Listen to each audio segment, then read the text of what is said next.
Hi hello நீங்கள் பார்த்துட்டு இருக்குது பெஸ்ட் சினிமா. நான் உங்கள் ஜாக். இன்றைக்கி இந்த மூவியில் தக் லைஃப் அண்ட் படைத்தலைவன் மூவியோட பாக்ஸ் ஆஃபீஸ் கலெக்ஷனையும் லேட்டஸ்ட்டாக கிடைச்சிருக்க சில சினிமா அப்டேட்ஸ் தான் பார்க்க போகிறோம். ஸ்டார்டிங் வித் தக் லைஃப். இந்த மூவி டே 10 நேற்று 1 crore கலெக்ட் பண்ணி ஓவராலாக 10 daysல 90.45 crore கலெக்ட் பண்ணியிருக்கு.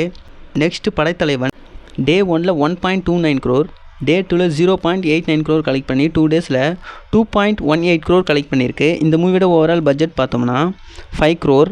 தக் லைஃப் மூவி 90.45 crore கலெக்ட் பண்ணி Tourist Family final box office கலெக்ஷனை பீட் பண்ணி இப்போ 2025 ரிலீஸ் ஆன தமிழ் மூவிஸில் அதிகம் கலெக்ட் பண்ண டாப் 5 மூவிஸில் இப்போ 5th பொசிஷனில் இருக்குது.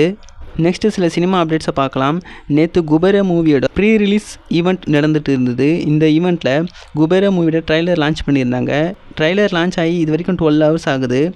தமிழ் ட்ரைலர் இது வரைக்கும் 3.4 million வியூஸ் ரீச் பண்ணியிருக்கு. Telugu trailer 4.6 million views reach பண்ணியிருக்கு. Hindi 2.7 million, Malayalam 7.4K and Kannada 7.6K reach பண்ணியிருக்கு. ஓவரால் 12 hours ஆல் லாங்குவேஜஸ் சேர்த்து 10.8 million வியூஸ் ரீச் ஆகிருக்கு. ட்ரைலரோட டியூரேஷன் 2.39 minutes. ட்ரைலர் உண்மையாக நல்லாவே வந்திருக்கு. இந்த மூவி ரிலீஸ் ஆக இன்னும் 4 days இருக்குது. மூவி ரிலீஸ் ஆனால் ஃபஸ்ட் டே ஃபர்ஸ்ட் ஷோ பார்ப்பீங்களா இல்லையான்றதை கமெண்ட் பாக்ஸில் கமெண்ட் பண்ணுங்கள். ஸோ வீடியோ வித்தோட முடிச்சிக்கலாம். வீடியோ பிடிச்சினா வீடியோக்கு லைக் கொடுத்துருங்க. மேலும் இது மாதிரியான சினிமா அப்டேட்ஸ்க்கு நம்ம பெஸ்ட் சினிமா சேனலை மறக்காமல் சப்ஸ்கிரைப் பண்ணி வச்சுங்க. Until then bye from jack.